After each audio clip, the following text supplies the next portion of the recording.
On a bright morning, the Buddha walked toward a village surrounded by lush fields and whispered trees swaying gently.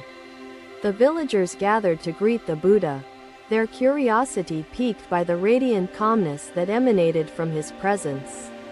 Amidst the crowd, a potter sat beneath a banyan tree, his shoulders heavy with exhaustion and his gaze restless. His hands trembled as they tried to shape the clay, but frustration turned each attempt into shards of broken failure. The Buddha approached the potter with a serene expression, his steps light, yet grounding like the earth itself. The potter raised his eyes briefly, sensing the Buddha's presence, but shame overcame him and he turned away silently. "Friend," the Buddha began softly, "why do your hands tremble? What burdens your heart and clouds your craft today?" The potter sighed deeply and replied, "Oh, Master, my spirit feels drained, and my art has abandoned me completely. My hands falter when I try to work, and my thoughts scatter like leaves blown by restless winds." The Buddha seated himself beside the potter, his robes falling gently to the ground as he folded them around him. "Do you see the river nearby?" the Buddha asked, pointing toward its waters, glistening under the warm, golden sunlight. The potter nodded but said nothing, his eyes fixed on the clay that defied his every effort to shape it. "The river flows not because it chases a goal but because it is in harmony with the land," said Buddha. The potter furrowed his brow, glancing at the Buddha, unsure how his struggles were connected to the river's path. The Buddha smiled and continued, "Creativity, like the river, requires patience. When we force it, we create barriers in its flow. Perhaps your art feels burdensome because you have come to see it as toil rather than the joy it holds." The potter frowned. "Master, my family depends on me. This clay is not my joy, it is their bread, their survival." The Buddha nodded gently.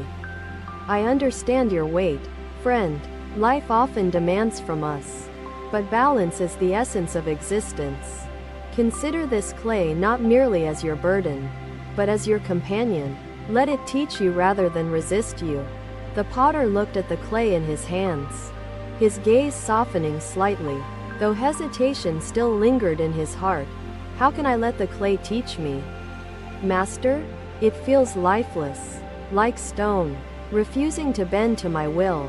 The Buddha lifted a small shard from the ground and held it in his palm, showing it to the potter carefully. "This shard tells a story. Your frustration shaped it, not love." Dhanapala bowed deeply, his spirit lighter, his mind free from the chains of fear and greed. Under the banyan tree, the Buddha continued his teachings, the sound of his voice harmonizing with the rustling leaves. "Does it cling to the water it leaves behind, or fear the water ahead?" His question was met with thoughtful silence, each disciple lost in their own reflections. "Life flows like this river," the Buddha continued, his gaze fixed on the moving waters. "How can listening help my craft?" The Buddha chuckled softly, his laughter like the breeze rustling through branches. "Listening is not with the ears, friend. When you listen to the clay, you align your spirit with its essence. Harmony allows creation to emerge naturally." The potter tilted his head slightly, still unconvinced, but he picked up a fresh lump of clay, holding it thoughtfully. The Buddha gestured toward the lump. "Shape it as you would, but this time, let go of the need for perfection." The potter hesitated, his hands trembling as they touched the clay again. Dhanapala, listening intently among the disciples, felt affirmed in his decision to walk the middle path. The Buddha shared a parable to illustrate his teachings, speaking of a farmer who hoarded grain, fearing famine. With each touch, the potter began to breathe deeper, his hands moving slowly, no longer rushing to conquer the stubborn clay. The lump began to transform, taking a new shape, a small pot, flawed but whole, reflecting both imperfection and tenderness. The Buddha spoke gently, "There, friend, You see how creation springs forth when you surrender to its rhythm. Instead of forcing it, the potter looked at his work, his brow furrowing again. But master, it is flawed. I cannot sell this. It won't suffice. The Buddha replied calmly, flaws are not failures, friend. They remind us of life's impermanence and the beauty of its truth. As you create, remember that perfection is a mirage, often distracting from the wisdom found in the journey itself. The potter studied the small pot again, his gaze slowly softening as he began to see something beyond its imperfections. The Buddha continued, do not ask the clay to be what it cannot. Allow it to reflect your humble embrace of life. The potter, moved by the Buddha's words, set the pot aside and prepared another lump of clay, this time with care. Master, I see that perhaps my art suffers not from my hands but from the weight I place upon my spirit. Will I ever find balance between the burdens of survival and the freedom of creation? He asked with hope in his voice. The Buddha smiled warmly. You are already on your path, friend. Balance arises when we honor both necessity and joy equally. The potter began shaping his second creation. His hands steady now, his movements infused with mindful acceptance of imperfection. The villagers watched quietly, their murmurs fading into silence, captivated by the subtle transformation of the potter's labor and spirit. The Buddha rose to his feet, his presence unshaken as he addressed the villagers. The burden of life often clouds joy, but in each moment lies the seed of balance, waiting to blossom through patience, care, and surrender to imperfection. The villagers bowed respectfully as the Buddha turned toward the path leading to the next village, his steps light and steady. The potter looked at his hands, smiling faintly, and then at the clay, which seemed to flow more freely under his touch. With renewed hope, he spoke softly, I see now that even amidst my struggles, creation can be a mirror of love. Another day, another journey. The Buddha walked along a forest trail where sunlight pierced through gaps in the dense canopy. His footsteps were steady, and the air was filled with the rustling of leaves and the distant songs of birds. He approached a small temple adorned with vivid tapestries that seemed to shimmer like jewels in the dappled sunlight. Inside, an artisan sat in solitude, his hands idle, his eyes fixed on unfinished work with a look of despair. The Buddha entered quietly, his presence unnoticed at first, though the room seemed to grow calm and serene with him there. The artisan looked up suddenly, startled by the Buddha's gentle approach, and offered a respectful bow with trembling hands. Master, the artisan said with a heavy voice, what brings you to this humble place burdened with my unfulfilled efforts? The Buddha smiled softly. I am guided by the wind and the needs of those who seek balance within themselves. The artisan sighed deeply, his shoulders slumping further. Balance has abandoned me. My hands fail, and my mind feels like a barren field. The Buddha seated himself on a low bench beside the artisan, his serene gaze settling on the tangled threads nearby. What is it that troubles your heart, friend? Speak freely, for the burden halved is the burden eased, the Buddha said. My once flowing art has dried up, the artisan replied. I find no joy, no purpose, only the weight of expectation. The Buddha gestured toward the loom, where frayed threads dangled, waiting to be woven into something whole and meaningful. Consider this loom, friend, the Buddha began.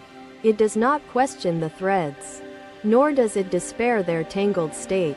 The loom simply waits with patience, knowing that the act of weaving will bring harmony to disorder. He continued gently. The artisan lowered his eyes, tears welling within them. But I am not a loom, master. I am tired and filled with doubt. Then rest as the loom rests, the Buddha replied. Even the earth itself pauses under the cool embrace of the moon. The artisan looked at the Buddha with a mixture of hope and hesitation. What if I rest and never find my art again? The Buddha's gaze was compassionate. To force the spirit's song is to drive it further away. Rest invites its return. The artisan wiped his tears and dared to ask, "Have you ever known such weariness, Master, when even wisdom feels beyond reach?" The Buddha chuckled softly, his voice a melody of understanding. "Even a lamp flickers when the winds blow too strong, friend, but the light does not vanish. It only waits for the wind to calm, ready to shine anew," he added. The artisan nodded slowly, his trembling hands reaching for a piece of thread, though hesitantly, as if testing its weight.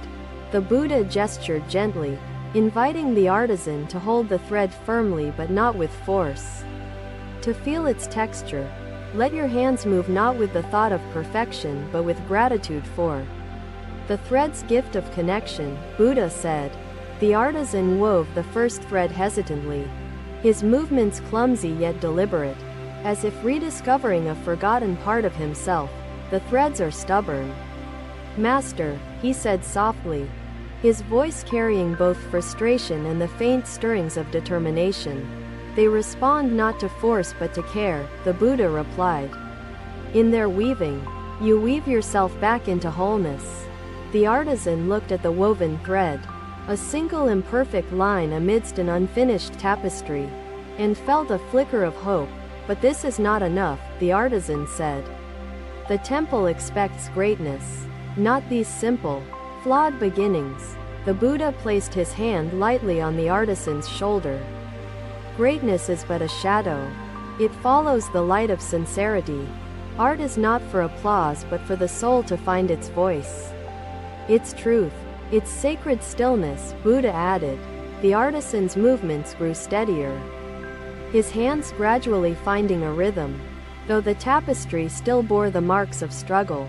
"The imperfections seem like failures," he murmured, his eyes scanning the uneven lines of his work, his voice tinged with doubt.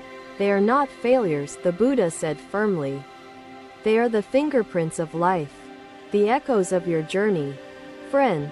Each flaw holds a lesson," Buddha continued. "In them, you find humility, courage, and the endless cycle of growth." The artisan paused, his hands resting on the loom as if absorbing the Buddha's words into the marrow of his being. "Master," he said softly, "I see now that my heart sought applause and perfection, forgetting the joy in the journey." The Buddha smiled, his face radiant with gentle approval. "To remember this truth is to awaken. To live it is wisdom." The artisan resumed weaving, this time with a newfound calm, his fingers dancing lightly across the loom as threads intertwined. The room seemed to breathe with him, the light shifting as if the universe leaned closer to witness this quiet rebirth. "Master," the artisan spoke again, his voice steady now, "do you think this tapestry will ever be worthy of its place?" "Worthiness lies not in its reception but in its creation," the Buddha replied. "Does the moon seek approval to shine?" The artisan nodded slowly, his hands moving instinctively, the threads beginning to form patterns that reflected his inner transformation. The Buddha rose, his robes falling gracefully as he stepped toward the door, his presence a calming balm on the air. "Master," the artisan called after him, "will you return to see this tapestry completed one day?" The Buddha turned, his eyes warm and kind. "Completion is an illusion, friend. It is the weaving itself that completes you." With those words, he stepped into the sunlight, leaving the artisan to his loom, now a sanctuary rather than a burden. The artisan, alone but no longer lonely, wove late into the day, his heart lighter, his spirit rekindled like a glowing ember. Another day, another path. The Buddha walked through a serene grove, where birds sang and blossoms painted the air with fragrance. As he strolled, he noticed a poet sitting by a stream, his scroll untouched, his quill abandoned on a stone. The poet's gaze was distant, his face carrying the weight of despair, as if he had lost his very essence. The Buddha approached silently, his steps gentle, his presence calming as the stream's murmurs seemed to harmonize with his arrival. "Friend," the Buddha began softly, seating himself nearby, "why does your quill remain still? What sorrows linger in your heart?" The poet turned slowly, his expression one of hopelessness. "Master, my words have fled, and my soul feels empty and lost. My pen once danced with life, but now it falters, leaving me adrift in a sea of silence," he added. The Buddha listened attentively, his compassionate eyes reflecting the poet's pain as he allowed silence to settle between them. Briefly, "Do you see this stream before us?" the Buddha finally asked, gesturing toward the water flowing gently over smooth stones. The poet nodded faintly, his eyes following the stream's path as it shimmered in the sunlight and meandered without hesitation. "The stream flows not with purpose or end, but simply because it is alive. Creativity is much the same," Buddha said. The poet sighed deeply. "But Master, I am not like the stream. My thoughts are blocked, my mind barren as stone." The Buddha reached down, his hand brushing the water, droplets falling back into the stream, rippling outward in quiet circles. Even the stream encounters obstacles, rocks, branches, the land's uneven shapes, but it does not cease. It flows around them. The poet furrowed his brow, pondering the Buddha's words, yet doubt lingered in his voice as he asked, "What if I cannot flow?" The Buddha smiled gently, his voice steady. "When the stream is blocked, it does not despair. It seeks another path patiently. Likewise, when words evade you, do not chase them. Sit still, breathe, and let them find you instead," he continued. The poet looked down at his empty scroll, his fingers tracing its edges as if searching for inspiration within its blankness. "Master," he said, "how can silence bring words? My heart feels burdened, and I cannot see through this fog of emptiness." The Buddha picked up a small leaf from the ground, holding it between his fingers, examining its simple yet intricate beauty. "Silence is not emptiness, friend. It is the womb of creation, where thoughts gather strength before they take form. Observe this leaf," he continued. "It begins as a tiny sprout, nourished in stillness, before it grows to touch the light." The poet studied the leaf in the Buddha's hand, its veins delicate yet full of life, and felt a flicker of understanding. "My thoughts feel like dry branches. Master," he said, "how can I nurture them into leaves filled with life and meaning?" The Buddha placed the leaf gently on the poet's scroll. "Start by letting go of the need to create something grand. Write not for others, but for the stream within you. For the simple joy of watching ink meet paper," Buddha added. The poet hesitated, then picked up his quill, dipping it into the ink and letting it hover above the blank scroll. "Master," he said nervously, "what if the words I write are unworthy, shallow, and fail to hold any meaning?" The Buddha chuckled softly. "Words are neither worthy nor unworthy, friend. They are reflections of the moment. As true as breath, even shallow streams nurture life, and even scattered words carry the essence of their writer's spirit," he reassured the poet. The poet took a deep breath, letting the Buddha's words settle within him, and he finally touched the quill to the scroll. His hand moved slowly, the ink forming simple phrases that described the stream, the trees, and the sunlight caressing the grove. "Master," he said after a few moments, "these words are humble, lacking depth or grandeur. They feel unfit to capture the world." The Buddha shook his head gently. "Do not measure your words against the world, friend. Measure them by their honesty and sincerity. Greatness comes not from complexity but from truth. The simplest words can resonate deeply when they arise from the heart." The poet read his lines aloud, their simplicity carrying a quiet beauty, as if the grove itself had inspired their birth. "Master," he asked, "do you believe my words will ever flow again as they once did, effortlessly and full of life?" The Buddha smiled warmly. Creativity, like the seasons, ebbs and flows. Trust that the spring of your spirit will always return. The poet nodded slowly, his hand steadying as he wrote more, each word a step toward reconnecting with the stream within him. The sunlight shifted, casting golden hues across the grove, and the poet felt a gentle warmth spread through his weary soul. "Master," he said, "I see now that my despair was not the absence of words but my resistance to stillness." The Buddha rose gracefully, his robes shimmering softly as he prepared to continue his journey, his presence leaving peace behind. "Carry this stillness with you, friend," he said. "It is the wellspring from which all creation flows. Unbound and eternal." The poet bowed deeply, his gratitude unspoken but visible in the newfound lightness of his posture and the calm in his eyes. The Buddha stepped away, his path leading him toward the horizon, where his wisdom would touch the lives of others in need.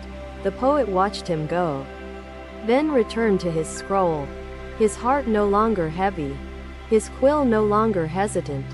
His words began to flow like the stream beside him, simple yet profound, a mirror of the stillness the Buddha had taught. Thank you for watching. Buddha's teachings are always with you. Subscribe to our channel and we will see you in the next video.